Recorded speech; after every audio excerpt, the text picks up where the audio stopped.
Hey, Canucks fans, it was a massive win last night for the Canucks, and especially for the confidence of Thatcher Demko.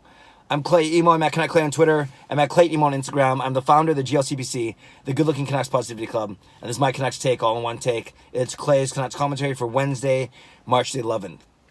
Last night, per usual on Tuesday night, I was bowling, came home, and was able to watch most of the game, at least the goals and a lot of the power plays and such. The whole Canucks win, the 5-4, exciting back and forth victory over the New York Islanders, a massive battle of ninth place teams. And I must admit, I messed up yesterday in my post-game vlog. I admitted that the game was on in the bowling alley, but only the visual. There was no sound. And, I was bowling half the time. I couldn't just sit there and I couldn't bowl and watch the screen. So I missed a few things, and I didn't get to see every single play, every single minute, every single second of every single play. So one thing I do ask for your forgiveness, or I say I messed up, is I probably didn't give enough credit to Thatcher Demko's game last night. He made 45 saves. That I saw a graphic was the fifth highest total in Canucks history. I think Jacob Markstrom's in there. I think Corey Schneider's in there, either McLean or Luongo. 45 saves is massive, and especially in such a big game.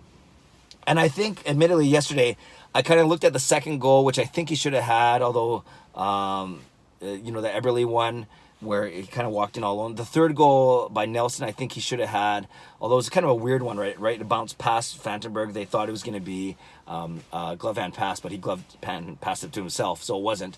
So I do think that Demko should have maybe come up with a save on that second or third goal. First goal, not really his fault, deflection. Fourth goal, rebound with no one taking the player, so that was tough as well. But that's what I thought. But then, admittedly, I didn't see all the massive saves he made. The scrambles, the side-to-side, the goalmouth, chaos that was there. So I give full credit, deservedly, to Thatcher Demko for that performance last night. 45 saves, many of them of the five-star quality. And that was, I'd say, the first game since he's come in as a relief role as the number one while Markstrom's out.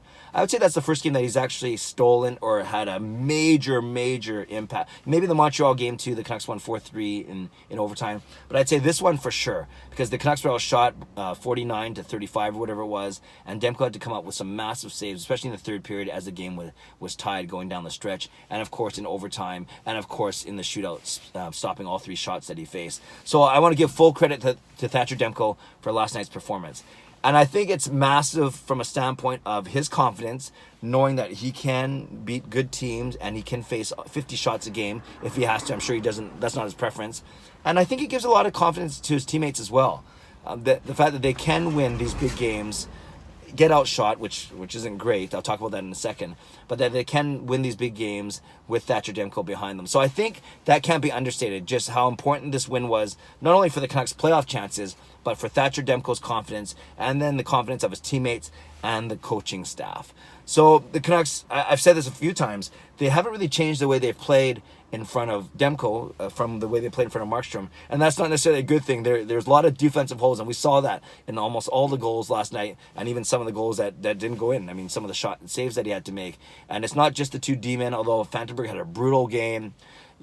Tyler Myers' partner wasn't as good, but some of the forwards need to be a little better. I know Besser was okay in his debut, but I think he could have made him and Pearson could have made tougher plays on the first Islanders goal. So we know that defense is a team game. It's not just the goalies, not just the two D-men that are on there, but it's all the skaters. But I do think Fantenberg had a rough game. Him and Myers went -3.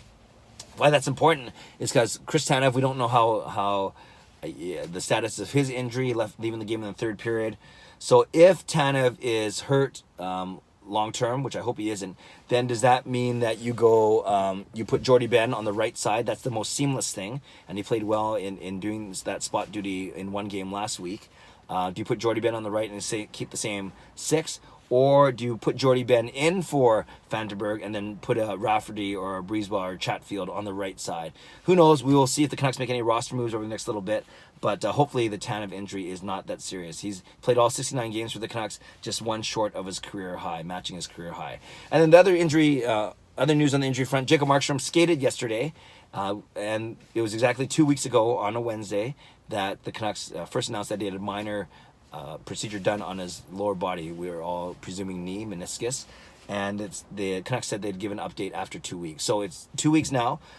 technically 2 weeks. They could have another 6 days and there'd still be 2 weeks and 6 days, but it would be 2 weeks. But maybe we'll hear something from the Canucks today or by the end of the week, and then to give some more clarity on the Markstrom situation. And if it's anything like Besser, that'd be cool. They said 8 weeks for Besser, and Besser started playing within 4.5 weeks. So we'll see what they say about Jacob Markstrom. But at least we have confidence now in Thatcher Demko. And that's my whole point for today, is that Demko had a big game, and the primary reason why the Canucks won last night. So kudos to him, and kudos to the entire team for winning an important game. Speaking of important, well, it's not that important, but it's kind of cool. I've mentioned this a couple times, but today is the round of 32 in Daryl Keeping's Canucks Twitter March Madness, CTMM on Twitter, and I'm going against the media favorite, the juggernaut of Blake Price from TSN 1040. So I'm going to need all the help I can get. I'm not going to plead or beg for votes, but if you're around on Twitter, Daryl usually posts them around 10 o'clock. So if you're around on Twitter a little bit later, or maybe by the time I post this, it'll be around 10. Check out Daryl Keeping's Twitter. I will retweet it. And if you want to vote for me in this just fun little poll, nothing really at stake except for bragging rights. If you want to vote for me over Blake Price, I'd be happy if you do so. And if you want to vote for Blake, that's cool too. He's a good guy. And I have a couple funny jokes lined up for Twitter for a bit later. So there we go. Canucks Twitter March Madness, me versus Blake Price. Both of us looking to advance to the round of 16, but we'll see what happens tonight. Voting's only open for 8 hours, and like I said, I anticipate it to open around just after 10 o'clock today, but we'll see about that. Follow me on Twitter at Canuck Clay, and then you'll get updates on that poll. So there we go, Canucks fans.